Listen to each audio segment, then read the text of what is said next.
Hi hello friends, എല്ലാവർക്കും വിക്രത്തിൻ്റെ വേദയുടെ പുതിയൊരു എപ്പിസോഡിലേക്ക് സ്വാഗതം. അപ്പോൾ വീഡിയോ ഇഷ്ടമാവുക വെച്ചാൽ എല്ലാവരും ഒന്ന് ലൈക്ക് ചെയ്ത് സബ്സ്ക്രൈബ് ചെയ്ത് സപ്പോർട്ട് ചെയ്യണേ. അപ്പോൾ എല്ലാവരും ഇങ്ങനെ നിൽക്കുന്ന സമയത്ത് പോലീസ് വന്നിട്ട് വിക്രത്തിനെ അറസ്റ്റ് ചെയ്ത് കൊണ്ടുപോവുകയാണ് കേട്ടോ. ഇത് കാണുന്ന അച്ഛനും അമ്മയും എല്ലാവരും നന്ദിനിയെടുത്തിയും വേദിയൊക്കെ ഉണ്ട് കേട്ടോ. അപ്പോൾ എല്ലാവരും ഞെട്ടിപ്പോവുകയാണ്. അപ്പോൾ പോലീസ് ഒന്നും പറയാതെ വിക്രത്തിനെ അറസ്റ്റ് ചെയ്തുകൊണ്ട് പോവുകയാണ് കേട്ടോ. അപ്പോൾ അമ്മ പറയുന്നുണ്ട്, വിക്രത്തിൻ്റെ അമ്മ പറയുന്നുണ്ട്, മാഷിനെ കെട്ടിപ്പിടിച്ചിട്ട് പറയാണ്, മാഷ എൻ്റെ മോൻ എന്നാലും ഇങ്ങനെ ചെയ്യുമെന്ന് ഞാൻ ഒരിക്കലും വിചാരിച്ചില്ല, അവനിത് എന്ത് പറ്റിയെന്നൊക്കെ കണ്ടിട്ട് മാഷിനെ പിടിച്ചിട്ട് കരയാണ് കേട്ടോ. അപ്പോൾ മാഷ് പറയുന്നുണ്ട്, എന്ത് ചെയ്യാൻ പറ്റും, തല തിരിഞ്ഞു പോയ മക്കളുണ്ടായി കഴിഞ്ഞാൽ അച്ഛനമ്മമാർക്ക് ഒരിക്കലും സമാധാനം ഉണ്ടാവില്ല. ഇവനെ ഓർത്ത് വിഷമിക്കാനേ നമുക്ക് എന്നും സമയം ഉണ്ടായിട്ടുള്ളൂ. ഇനി അത് അങ്ങനെ തന്നെ ആയിരിക്കും എന്ന് പറയാണ് കേട്ടോ. അപ്പോൾ വിക്രത്തിനെ കൊണ്ടുപോയിട്ടുണ്ട് അപ്പോഴേക്കും. അപ്പോൾ വേദ പറയാണ്, മാഷ് എന്താ അച്ഛനെന്താ ഇങ്ങനെ പറയുന്നത്, വിക്രം തെറ്റൊന്നും ചെയ്തിട്ടുണ്ടാവില്ല എന്ന് പറയാണ്. അപ്പോൾ മാഷ് പറയുന്നുണ്ട്, അത് നിൻ്റെ വിശ്വാസമല്ലേ എന്ന്. അതെ, എനിക്ക് വിക്രത്തിനെ അറിയാം, വിക്രം ഒരിക്കലും അങ്ങനെ ഒരു തെറ്റ് ചെയ്യില്ല എന്ന് എനിക്ക് ഉറപ്പാണ്. തെറ്റൊന്നും ചെയ്തിട്ടില്ല, അവൻ ഒരിക്കലും തെറ്റ് ചെയ്യൂല എന്ന് പറയാൻ കേട്ടോ. അപ്പോൾ നന്ദിനിയെടുത്തി പറയുന്നുണ്ട്, വിക്രം തെറ്റ് ചെയ്തിട്ടുണ്ടാവില്ല, പക്ഷെ നീ എന്ന് അവൻ്റെ ജീവിതത്തിലേക്ക് വന്നോ അന്ന് തൊട്ട് അവന് കഷ്ടകാലമാണെന്ന് പറയുകയാണ്. ആദ്യം നിൻ്റെ കഴുത്തിൽ എന്ന് അവൻ അറിയാണ്ട് താലി കെട്ടിയോ അന്ന് അത് കഴിഞ്ഞ് അവൻ പോലീസ് സ്റ്റേഷനിൽ കയറി. ഇതാ ഇപ്പോൾ രണ്ടാമത്തെ താലി മാറ്റിക്കെട്ടൽ കഴിഞ്ഞു, വീണ്ടും അവനെ പോലീസ് കൊണ്ടുപോയി. നീ എന്ന് അവൻ്റെ ജീവിതത്തിലേക്ക് കാലെടുത്ത് വെച്ചോ അന്ന് തൊട്ടേ അവന് കഷ്ടകാലമാണെന്ന് പറയാണ്. അപ്പോൾ കമല പറയുന്നുണ്ട്, നീ ഒന്ന് നിർത്തോ നന്ദിനി, അവൻ എന്തെങ്കിലും തെറ്റ് ചെയ്തു വെച്ചാൽ അത് നീ മോളുടെ തലയിൽ കെട്ടിവെക്കുകയാണോ? അവളെന്ത് പാപം ചെയ്തിട്ടാണ്? അവൻ തെറ്റ് ചെയ്തിട്ടുണ്ടെങ്കിൽ അതിനാണ് അവൻ അനുഭവിക്കുന്നത്, അല്ലാതെ അത് ഇവള് കടന്നു വന്നിട്ടൊന്നും അല്ല എന്ന് പറയാൻ കേട്ടോ. അപ്പോൾ വേദ പറയുന്നുണ്ട്, പറഞ്ഞോട്ടെ അമ്മേ, പറയുന്നവരൊക്കെ പറഞ്ഞോട്ടെ, പക്ഷെ വിക്രം ഇപ്പോൾ ജയിലിൽ കിടക്കുന്നത് ഞാൻ കാരണമാണോ എന്ന് പറഞ്ഞു കഴിഞ്ഞാൽ എനിക്കത് സഹിക്കില്ല. വിക്രം ഒരു തെറ്റും ചെയ്തിട്ടില്ല എന്നും എനിക്കറിയാം, വിക്രമിനെ ഞാൻ പുറത്തു കൊണ്ടുവരുമെന്ന് പറയാൻ കേട്ടോ. അങ്ങനെ അവൾ ഉള്ളിലേക്ക് കയറി പോവാണ് കേട്ടോ. അന്നൊരു ദിവസം വിക്രം ജയിലിൽ തന്നെ ആയിരിക്കും കേട്ടോ. പക്ഷെ വിക്രം ജയിലിൽ തന്നെ ആയിരിക്കും. വേദയ്ക്കാണെച്ചാൽ ഒരു സമാധാനം ഉണ്ടായിരിക്കില്ല കേട്ടോ, വിക്രത്തിനെ പുറത്തിറക്കാൻ പറ്റാഞ്ഞിട്ട്. അപ്പോൾ വേദ ആ ദിവസം രാത്രി ഇങ്ങനെ വിക്രത്തിനെ ആലോചിച്ച് ഇങ്ങനെ കിടക്കുകയാണ് കേട്ടോ. ഭക്ഷണമൊന്നും കഴിച്ചിട്ടില്ല, വിക്രത്തിനെ ആലോചിച്ച് ഇങ്ങനെ കിടക്കുകയാണ് അവൻ്റെ റൂമിൽ. അപ്പോൾ അവൻ്റെ കട്ടിൽ നോക്കുമ്പോൾ ഇങ്ങനെ വിക്രത്തിനെ അവൾക്ക് ഓർമ്മ വരികയാണ്. ഇതേ സെയിം ഫീലിങ്ങിൽ തന്നെയാണ് വിക്രം ആ ജയിലിൻ്റെ ഉള്ളിൽ കിടക്കുന്നുണ്ടായിരിക്കും കേട്ടോ. വിക്രത്തിന് ഒരു കോൺസ്റ്റബിൾ വന്നിട്ട് ഫുഡ് കൊണ്ടു കൊടുക്കുമ്പോൾ വിക്രം വേണ്ടാന്ന് പറയും. വിക്രം എന്നിട്ട് ഇങ്ങനെ ഒറ്റയ്ക്ക് ആ ജയിലിൻ്റെ ഉള്ളിൽ ഇങ്ങനെ ഇരിക്കുമ്പോൾ വിക്രം വേദേനെ ആലോചിക്കുകയാണ് ചെയ്യുക കേട്ടോ. വേദയുടെ കൂടെ രാത്രി വഴക്കിടുന്നതും അങ്ങോട്ടും ഇങ്ങോട്ടും സംസാരിക്കുന്നതൊക്കെ വേദേനെ നന്നായിട്ട് വിക്രം അപ്പം മിസ് ചെയ്യുന്നുണ്ട് കേട്ടോ. എന്തോ പെട്ടെന്ന് വേദേനെ വിക്രം ആലോചിക്കുന്നുണ്ട്. വേദയുടെ കൂടെ സംസാരിച്ചതും തല്ലുകൂടിയതൊക്കെയാണ് വിക്രം ആലോചിക്കുന്നത്. അപ്പോൾ രണ്ടുപേരും പരസ്പരം ആലോചിക്കുന്ന സീൻസൊക്കെ വരുന്നുണ്ട് കേട്ടോ. അപ്പോൾ വേദേനെ ആലോചിച്ച് വിക്രം ഇങ്ങനെ ആ ചുമരിലിങ്ങനെ ചാരിയിരിക്കുകയാണ്. അതേപോലെ വിക്രത്തിനെ ആലോചിച്ച് വേദ ഇങ്ങനെ ആലോചിച്ച് എപ്പോഴോ വേദ ഉറങ്ങി പോകുന്നുണ്ട് കേട്ടോ. അതിൻ്റെ പിറ്റേ ദിവസം രാവിലെ എണീച്ചതും വേഗം വേദ റെഡി ആയിട്ട് പോലീസ് സ്റ്റേഷനിലേക്ക് പോകാനാണ് തയ്യാറാവുന്നത്. അമ്മോടും അച്ഛനോടും പറഞ്ഞിട്ട് വേദ അവിടെ നിന്ന് ഇറങ്ങണം കേട്ടോ. അമ്മോട് പറയുന്നുണ്ട്, വേദ എന്തായാലും ഞാൻ വിക്രത്തിനെ കൊണ്ടേ വരുള്ളൂ, അമ്മ വിഷമിക്കേണ്ട, വിക്രം ഒരു തെറ്റും ചെയ്യില്ല, അത് എനിക്ക് നന്നായിട്ട് അറിയാം, ഞാൻ വരികയാണെന്ന് വെച്ചാൽ അത് വിക്രമിനെ കൊണ്ട് മാത്രമായിരിക്കും എന്ന് പറയാൻ കേട്ടോ. അപ്പം നന്ദിനിയെടുത്തി പറയുന്നുണ്ട്, നിനക്ക് കുറേ വക്കീലന്മാർ പരിചയമുണ്ടല്ലോ, അതാകുമ്പോൾ പിന്നെ വിക്രത്തിനെ ഇറക്കാൻ നിനക്ക് പറ്റും, നീ തന്നെയാണല്ലോ അവനെ ഇറക്കേണ്ടത്, നീ കാരണമാണല്ലോ അവന് ഈ ഗതികേടൊക്കെ വരുന്നത് എന്ന് പറയാൻ കേട്ടോ. അപ്പോൾ മാഷ് പറയുന്നുണ്ട്, മോളെ അവൻ്റെ ഭാഗത്ത് തെറ്റൊന്നും ഇല്ലെങ്കിൽ മാത്രം നീ അവനെ ഇറക്കിയാൽ മതി, അല്ലെങ്കിൽ അവൻ അവിടെ തന്നെ കിടക്കട്ടെ, അവൻ ചെയ്തതിന് അവൻ അനുഭവിക്കട്ടെ എന്ന് പറയാൻ കേട്ടോ. അപ്പോൾ വേദ പറയുന്നുണ്ട്, ഇല്ല മാഷേ, വിക്രം ഒരു തെറ്റും ചെയ്യില്ല, എനിക്കവനറിയാം, വിക്രത്തിന് അങ്ങനെയൊന്നും ചെയ്യാൻ കഴിയൂല എന്ന് പറയാൻ കേട്ടോ. എന്നിട്ട് വേദ ഒരു ഓട്ടോയൊക്കെ വിളിച്ച് പോലീസ് സ്റ്റേഷനിൽ എത്താണ്. പോലീസ് സ്റ്റേഷനിൽ എത്തിയിട്ട് വിക്രത്തിനെ കാണാൻ കയറുമ്പോൾ വിക്രം പറഞ്ഞു, വേദേനെ കണ്ടതും വിക്രം എണീച്ച് നിന്നിട്ട് പറയാണ്, നീ ഇപ്പം എന്തിനാ ഇങ്ങോട്ട് വന്നതെന്ന് പറയാണ്. നിങ്ങളെ കാണാൻ ഇങ്ങോട്ടല്ലാതെ പിന്നെ എങ്ങോട്ടാണ് വരികയെന്ന് പറയാണ്. അവിടെ അമ്മയും അച്ഛനൊക്കെ ഒരുപാട് വിഷമിച്ചിട്ടിരിക്കുന്നത്, അമ്മ ഇന്നലെ ഭക്ഷണം പോലും കഴിച്ചിട്ടില്ല എന്ന് പറയാണ്. അപ്പോൾ വിക്രം പറയുന്നുണ്ട്, എന്നെ ആർക്കും വേണ്ടല്ലോ, പിന്നെ എനിക്ക് വേണ്ടി എന്തിനാണ് എല്ലാവരും വിഷമിക്കുന്നത്, നീ ഇപ്പം എന്തിനാ ഇങ്ങോട്ട് വന്നത്, നീ പോയിക്കോ, എനിക്ക് ആരും കാണണ്ടെന്ന് പറയാണ്. അപ്പോൾ വേദ പറയുന്നത്, നിങ്ങൾക്ക് അങ്ങനെ പറയാമല്ലോ, എനിക്കങ്ങനെ പറ്റണ്ടേ, എന്താ ശരിക്കും ഉണ്ടായത് എന്നോട് പറയാണ്. അപ്പോൾ വിക്രം പറയുന്നുണ്ട്, എനിക്കൊന്നും പറയാനില്ല, നീ പോയിക്കോ. ഏതാ പെൺകുട്ടി, നിങ്ങളെപ്പോഴും കാണാൻ വരുന്ന ആ പെൺകുട്ടി ഏതാണ്? വിക്രം പറയുന്നുണ്ട്, എനിക്കൊന്നും നിന്നോട് പറയാനില്ല വേദ, നീ പൊയ്ക്കോ, ഇവിടെ നിന്ന് നീ സമയം കളയണ്ട, എനിക്ക് ആരോടും ഒന്നും പറയാനില്ല, എൻ്റെ കാര്യത്തിൽ ആരും ഇടപെടാനും വരണ്ട, ഞാൻ എല്ലാവർക്കും വേണ്ടാത്തവനല്ലേ എന്നൊക്കെ പറഞ്ഞിട്ട് വിക്രം വേദേനെ പറഞ്ഞയക്കാൻ നോക്കുകയാണ്. അപ്പോൾ വേദ പറയുന്നുണ്ട്, ഇല്ല, ഞാൻ പൂവാണിച്ചത് നിങ്ങളെ കൊണ്ടേ പോവുള്ളൂ, നിങ്ങളെ കൂട്ടിക്കൊണ്ട് വരാമെന്ന് ഞാൻ അമ്മയ്ക്ക് വാക്ക് കൊടുത്തിട്ടാണ് വന്നത്, നിങ്ങളൊരു തെറ്റും ചെയ്തിട്ടില്ല എന്നൊക്കെ എനിക്കറിയാം, പക്ഷേ അത് നിങ്ങളെ വായിന്ന് കേൾക്കാനാണ് ഞാൻ വന്നത്, എന്നോട് എസ് ഓർ നോ എന്തെങ്കിലും പറയൂ, നിങ്ങൾ ചെയ്തോ ചെയ്തില്ലേ എന്ന് മാത്രം പറഞ്ഞാൽ മതി പറയുകയാണ്. വിക്രം ഒന്നും വേദയോട് പറയുന്നില്ല കേട്ടോ, എനിക്കൊന്നും പറയാനില്ലാണ്ട് വിക്രം തിരിഞ്ഞു നിൽക്കുകയാണ്. അപ്പോൾ ഒരു ഇതില്ലാതെ വേദ പുറത്തിറങ്ങിയിട്ട് ദർശനെയാണ് സഹായത്തിന് വിളിക്കുന്നത് കേട്ടോ. ദർശനെ വിളിച്ചിട്ട്, ഹലോ ദർശൻ, എനിക്കൊരു സഹായം ചെയ്യുമോ എന്ന് ചോദിക്കുമ്പോൾ ദർശൻ പറയുന്നു, എന്ത് പറ്റി, നീ ഒരു ആവശ്യമില്ലാതെ എന്നെ വിളിക്കില്ല എന്ന് എനിക്കറിയാം, എന്താണ് വേദ ചോദിക്കുമ്പോൾ, വിക്രത്തിനെ ഇന്നലെ പോലീസ് അറസ്റ്റ് ചെയ്തു, അവൻ തെറ്റൊന്നും ചെയ്തിട്ടുണ്ടാവില്ല, എനിക്ക് അവനെ പുറത്തിറക്കണം എന്ന് പറയുകയാണ്. ദർശൻ ചോദിക്കുന്നുണ്ട്, എന്താ കാരണം, എന്താണെന്ന് അവൻ പറഞ്ഞോ ചോദിക്കുകയാണ്. ഇല്ല, ഞാൻ ചോദിച്ചിട്ട് ഒന്നും പറയുന്നില്ല, പക്ഷേ വിക്രം തെറ്റൊന്നും ചെയ്യില്ല, അതെനിക്ക് ഉറപ്പാണെന്ന് പറയുകയാണ്.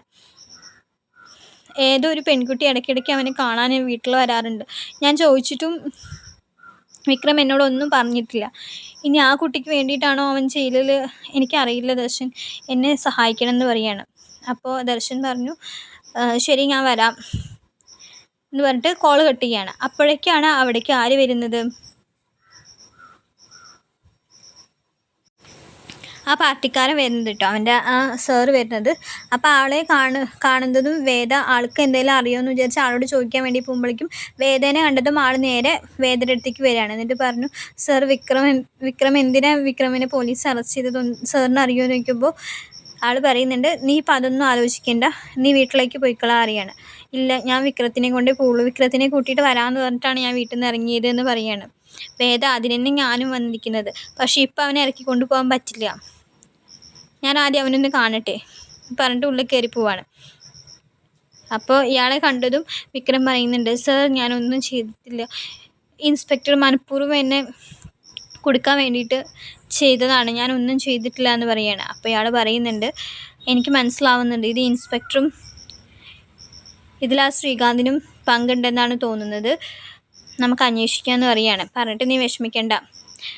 അപ്പോൾ വിക്രം പറയുന്നുണ്ട്, എൻ്റെ അമ്മയും അച്ഛനും ഒക്കെ ഒരുപാട് വിഷമിക്കുന്നുണ്ട്, എനിക്ക് ഞാൻ കാരണം അവരൊക്കെ ഇങ്ങനെ വിഷമിക്കുന്നത് പറയുകയാണ്. അപ്പോൾ ഇയാൾ പറയുന്നുണ്ട്, അവർ മാത്രമല്ല വിക്രം, നിൻ്റെ ഭാര്യയും വിഷമിക്കുന്നുണ്ട്, നിനക്ക് വേണ്ടിയിട്ടല്ലേ അവൾ ആ പുറത്ത് ഇങ്ങനെ വന്ന് നിൽക്കുന്നത്, നിന്നെ ഒരു നോക്ക് കാണാൻ വേണ്ടിയിട്ടും നിന്നെ പുറത്തിറക്കാൻ വേണ്ടിയിട്ട് ആ കുട്ടി എത്ര പരിശ്രമിക്കുന്നുണ്ട്, അവളെന്താ നീ കാണാത്തത് എന്ന് പറയുകയാണ്. അപ്പോൾ വിക്രം ഒന്നും പറയുന്നില്ല, വിക്രമിന് അവളെ അറിയാം, വിക്രമിൻ്റെ മനസ്സിലൊരു വേദന ഉണ്ട് കേട്ടോ. അപ്പം ഇയാൾ പറയുന്നുണ്ട്, എന്തായാലും നീ വിഷമിക്കേണ്ട, ഞാൻ നിന്നെ പുറത്തിറക്കും പറഞ്ഞിട്ട് അയാൾ പോവുകയാണ്. പുറത്തിറങ്ങിയിട്ട് വേദയോടും അയാൾ തന്നെ പറയുക, വേദ നീ പോയിക്കോ, ഇന്നോ നാളെ ആയിട്ട് വിക്രമിനെ ഞാൻ പുറത്തിറക്കിയിരിക്കുന്നു പറയാണ്. അപ്പോൾ വേദ പറയുന്നുണ്ട്, ഇല്ല സർ, വിക്രമില്ലാതെ ഞാൻ വീട്ടിലേക്ക് തിരിച്ചു പോയില്ലാണ്ട് വേദ അവിടെ തന്നെ നിൽക്കുകയാണ് കേട്ടോ. ഇയാൾ പോകും കേട്ടോ വണ്ടി കയറിയിട്ട്. അപ്പോൾ അങ്ങനെ നിൽക്കുന്ന സമയത്താണ് ഈ വിക്രമിനെ എപ്പോഴും അന്വേഷിച്ചു വരുന്ന പെൺകുട്ടി ആ വഴി കൂടെ പോകുന്നത്, സ്കൂട്ടിയിൽ പോകുന്നത് വേദ കാണുക. വേദ വന്ന ഓട്ടോ അവിടെ വെയിറ്റിംഗ് ആണ് കേട്ടോ. അപ്പോൾ ആ ഓട്ടോയിൽ കയറിയിട്ട് ഇവളെ ഫോളോ ചെയ്തിട്ട് ഒരു വീട്ടിലെത്തും. ആ വീട്ടിലെത്തുമ്പോൾ അവിടെ ആ കുട്ടിയുടെ അമ്മ ഉണ്ടാവും കേട്ടോ. അമ്മ ഉണ്ടാവും, ഇവൾ അതിൻ്റെ ഉള്ളിൽ കയറി പോയിട്ടുണ്ടായിരിക്കും. അപ്പോൾ അമ്മയോട് പറയും, എനിക്ക് അവളെ ഒന്ന് കാണണം, ഇങ്ങോട്ട് കയറി വന്ന പെൺകുട്ടിയോട് എനിക്കൊന്ന് സംസാരിക്കണം എന്ന് പറയുകയാണ്. അപ്പോൾ അമ്മ ചോദിക്കും, നീ ആരാന്ന്? ഞാൻ വിക്രമിൻ്റെ ഭാര്യയാണ്, എനിക്ക് അവളോടൊന്ന് സംസാരിക്കണം എന്ന് പറയുകയാണ്. അപ്പോൾ ആ കുട്ടി ഇറങ്ങി വരും, എന്നിട്ട് പറയും, എന്താണ് അറിയും, നീയും വിക്രമും തമ്മിലുള്ള ബന്ധം എന്താണെന്ന് ചോദിക്കുമ്പോൾ, അതൊക്കെ ചോദിക്കാൻ നിങ്ങളാരാ ചോദിക്കുമ്പോൾ, ഞാൻ വിക്രമിൻ്റെ ഭാര്യയാണെന്ന് അവർ പറയും. അപ്പോൾ ഈ കുട്ടി പറയും, വിക്രമിൻ്റെ മനസ്സിൽ ഇടം നേടാൻ വേണ്ടിയിട്ട് ഒരുപാട് കാലം വിക്രമിൻ്റെ പിന്നാലെ നടന്നൊരു പെൺകുട്ടിയാണ് ഞാൻ. എനിക്ക് വിക്രമിനെ ഒരുപാട് ഇഷ്ടമായിരുന്നു, പക്ഷെ വിക്രം എന്നെ മൈൻഡ് പോലും ചെയ്തിട്ടുണ്ടായിരുന്നില്ല. വിക്രമ നല്ലൊരു ആളാണ്, നല്ലൊരു മനുഷ്യനാണ്, വേറൊരു രീതിയിൽ അവൻ എന്നെ കണ്ടിട്ടില്ല ഇതേവരെ. നിങ്ങളെന്തായാലും ഭാഗ്യവതിയാണ്, വിക്രമിൻ്റെ ഭാര്യയാവാൻ കഴിഞ്ഞതിൽ നീ ഒരുപാട് ഭാഗ്യവതിയാണ് എന്ന് പറയുകയാണ്. നീ വിചാരിക്കുന്ന പോലെ ഒരു ബന്ധമൊന്നും ഞാനും വിക്രമും തമ്മിലില്ല,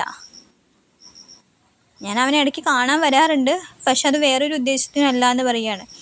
പിന്നെ എന്തിനാ അവനെ പോലീസ് പിടിച്ചുകൊണ്ടായിട്ടെന്ന് പറയുമ്പോൾ, അതെനിക്കറിയില്ല, ഞാനും വിക്രമും തമ്മിൽ നീ വിചാരിക്കുന്ന പോലെ ഒരു ബന്ധമൊന്നുമില്ല, പിന്നെ വിക്രം ഒരു തെറ്റും ചെയ്യില്ല എന്ന് പറയുകയൊക്കെ ചെയ്യട്ടെ. അപ്പോൾ വേദ പറയുന്നുണ്ട്, അതൊക്കെ എനിക്കറിയാം, നിന്നേക്കാളും നന്നായിട്ട് എനിക്ക് വിക്രമിനെ അറിയാം എന്ന് പറഞ്ഞ് ഇവരോട് സംസാരിക്കുന്ന സമയത്താണ് വേദേനെ ദർശൻ വിളിക്കുക. ദർശൻ വിളിച്ചിട്ട് ചോദിക്കും, വേദ നീ എവിടെയാണ്? ഞാൻ പോലീസ് സ്റ്റേഷനിൽ എത്തിയിട്ടുണ്ട്, വേഗം വായോ എന്ന് പറഞ്ഞിട്ട് വേദേനെ വിളിക്കുകയാണ്. അപ്പോൾ ഇത് കേട്ടൊന്നും വേദ വേഗം പോലീസ് സ്റ്റേഷനിലേക്ക് എത്തുന്നുണ്ട്. അങ്ങനെ പോയിട്ട് വിക്രം ദർശനും കൂടി പോയിട്ട് വേദയും ദർശനും കൂടി പോയിട്ട് വിക്രത്തിനെ ജാമ്യത്തിൽ ഇറക്കുന്നുണ്ട്. അവിടെ പോലീസുകാരൻ്റെ ചെറിയ ചെറിയ ഡയലോഗ്സ് ഒക്കെ വരുന്നുണ്ട്. അത് കഴിഞ്ഞ് ജാമ്യത്തിൽ ഇറക്കിയ വിക്രം ദർശനോട് താങ്ക്സ് ഒക്കെ പറയുന്നുണ്ട്, നന്ദിയുണ്ട്, എന്താവശ്യത്തിന് വിളിച്ചാലും പെട്ടെന്നൊരു സഹായത്തിന് വിളിച്ചു കഴിഞ്ഞാൽ നിങ്ങൾ മാത്രമേ വരാറുള്ളൂ, ഒരുപാട് നന്ദിയുണ്ട് എന്ന് പറയാണ്.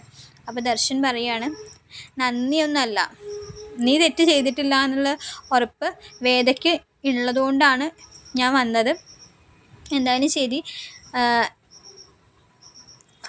അതെ, നിങ്ങൾ വേദയ്ക്ക് ഒരുപാട് സഹായങ്ങൾ ചെയ്യുന്നുണ്ട്, നിങ്ങൾ വേദേനെ അത്രമാത്രം സ്നേഹിക്കുന്നുണ്ടെന്ന് എനിക്കറിയാം, നിങ്ങളും വേദയും ഒന്നിക്കണമെന്നാണ് ഞാൻ എന്നും ആഗ്രഹിച്ചിട്ടുള്ളൂ എന്ന് വിക്രം പറയുമ്പോൾ വേദ പറയുന്നുണ്ട്, ഒന്ന് നിർത്തുമോ, നിങ്ങൾക്ക് എപ്പോഴും ഇതേ പറയാനുള്ളൂ ചോദിക്കുകയാണ്. അപ്പോൾ ദർശൻ ചിരിച്ചിട്ട് പറയാണ്, ശരി നിങ്ങൾ പോയിക്കോളൂ പറയാണ്. ദർശൻ എന്നിട്ട് പോവുകയാണ്. ദർശൻ എന്നിട്ട് അവിടെ നിൽക്കുകയാണ്. അപ്പോൾ വേദ പറയുന്നുണ്ട്, വാ നമുക്ക് പോകാൻ പറഞ്ഞിട്ട് ഇവർ രണ്ടുപേരും കൂടി ഓട്ടോയിൽ കയറി പോവാണ്. അപ്പോൾ ഈ വിക്രം പറയുന്നുണ്ട്, താങ്ക്സ് വേദ എന്ന് പറയുന്നുണ്ട്. അപ്പോൾ വേദ എന്തിനാ താങ്ക്സ് എന്നൊക്കെ ചോദിച്ചിട്ട് ചിരിക്കുന്നുണ്ട് കേട്ടോ. അപ്പോൾ വേദേനെ വിക്രം ഇങ്ങനെ നോക്കിയിരിക്കുന്ന കുറച്ച് സീൻസൊക്കെ ഉണ്ട് കേട്ടോ. എന്നിട്ട് വേദയോട് ചോദിക്കുന്നുണ്ട്, തനിക്ക് എൻ്റെ ഭാര്യയാണെന്ന് പറയാൻ നാണക്കേടില്ലടോ എന്ന് ചോദിക്കുകയാണ് കേട്ടോ വിക്രം വേദയോട്. അപ്പോൾ വേദ, നാണക്കേടോ എന്തിന്? എനിക്ക് ഇന്നേ വരെ അത് തോന്നിയിട്ടില്ല, ഇനി അങ്ങനെ തോന്നൂല്ല എന്ന് പറയാൻ കേട്ടോ. നിങ്ങളെ ഞാൻ ഒരുപാട് വിശ്വസിക്കുന്നുണ്ട്, നിങ്ങളൊരു തെറ്റും ചെയ്യില്ല എന്നുള്ള വിശ്വാസം ഉറപ്പും എനിക്കുള്ളത് കൊണ്ടാണ് ഞാൻ ദർശനെ വിളിച്ചു വരുത്തുന്നതും നിങ്ങളെ പുറത്തിറക്കുന്നതൊക്കെ എന്ന് പറയാണ്. അതൊരു ഭാര്യയുടെ കടമ ആയതുകൊണ്ടല്ല, നിങ്ങളെ ഞാൻ ഒരുപാട് സ്നേഹിക്കുന്നുണ്ട്, ഒരുപാട് വിശ്വസിക്കുന്നുണ്ട് എന്ന് പറയാൻ കേട്ടോ. അപ്പോൾ വിക്രം ഇങ്ങനെ വേദേനെ നോക്കുന്ന സീൻസൊക്കെയാണ് കാണിക്കുന്നത് കേട്ടോ. നല്ല സ്നേഹത്തോടെ വിക്രം വേദേനെ നോക്കുന്നുണ്ട്, തനിക്ക് വേണ്ടി ഒരുപാട് വേദ കഷ്ടപ്പെടുന്നുണ്ട് എന്നൊക്കെ വിക്രം മനസ്സിലാക്കുന്നുണ്ട് കേട്ടോ. പിന്നെ കാണിക്കുന്നത് ദർശനാണ്. ദർശൻ വേദയുടെ അച്ഛനെ വിളിക്കുകയാണ്. സാർ പറഞ്ഞ പോലെ ഞാൻ വിക്രത്തിനെ പുറത്തിറക്കിയിട്ടുണ്ട്, സാറ് പറഞ്ഞ പോലെയൊക്കെ ചെയ്തിട്ടുണ്ട് എന്ന് പറയാണ്. പക്ഷെ സാറ് ആണ് ഇതിന് പിന്നിൽ, വിക്രത്തിനെ പുറത്തിറക്കാൻ സാറാണ് സഹായിച്ചതെന്ന് ഞാൻ വേദയോട് പറഞ്ഞിട്ടില്ല എന്ന് പറയാണ്. അപ്പോൾ അയാൾ പറയുന്നുണ്ട്, അത് നന്നായി, അത് അവളോട് പറയണ്ട, അത് അവൾ അറിയണ്ട, ഞാൻ മുന്നേ അവനോടും അവളോടും ഒരു തെറ്റ് ചെയ്തു, അതിനൊരു പ്രായശ്ചിത്തം പോലെയെങ്കിലും ആവട്ടെ ഇത് വെച്ചിട്ടാണ് ഞാൻ ചെയ്തത്. പിന്നെ എൻ്റെ മകൻ ശ്രീകാന്ത് ഒരിക്കലും ഇത് അറിയരുത്, അവനിത് പിന്നെ ഇരട്ടി ദേഷ്യമാവും, അവനും ഇതിൻ്റെ പിന്നിലുണ്ടോ എന്നൊരു സംശയം എനിക്കുണ്ട്, ഞാൻ കണ്ടുപിടിച്ചോളാം, എന്തായാലും ഞാൻ പറഞ്ഞപ്പോഴേക്കും നീ അത് ചെയ്തല്ലോ, ഒരുപാട് നന്ദിയുണ്ട് മോനെ എന്ന് പറയാണ്. ഓ അതൊന്നും കുഴപ്പമില്ല സാർ എന്ന് പറഞ്ഞിട്ട് ഞാൻ ഓഫീസിൽ പോയിട്ട് സാറിനെ വിളിക്കാം പിന്നെ പറഞ്ഞിട്ട് ദർശൻ കട്ടാക്കുകയാണ് കേട്ടോ. അപ്പം ദർശനെ പറഞ്ഞയച്ചതും ദർശന് വേണ്ട സഹായങ്ങൾ ചെയ്തിട്ട് വിക്രത്തിനെ പുറത്തിറക്കിയതും വേദയുടെ അച്ഛനാണ് കേട്ടോ. അപ്പോൾ തൻ്റെ മകൾക്ക് ഒരു വിഷമം വരുമ്പോൾ വേദയുടെ അച്ഛൻ എപ്പോഴും കൂടെ നിൽക്കുന്നുണ്ട്. അതേപോലെ വിക്രം വേദേനെ കൂടുതൽ സ്നേഹിച്ചു തുടങ്ങുന്ന എപ്പിസോഡ്സും കൂടിയാണ് വരാൻ പോകുന്നത്. വീഡിയോ ഇഷ്ടമായി കഴിഞ്ഞാൽ എല്ലാവരും ഒന്ന് ലൈക്ക് ചെയ്യണം, സബ്സ്ക്രൈബ് ചെയ്യണം. താങ്ക്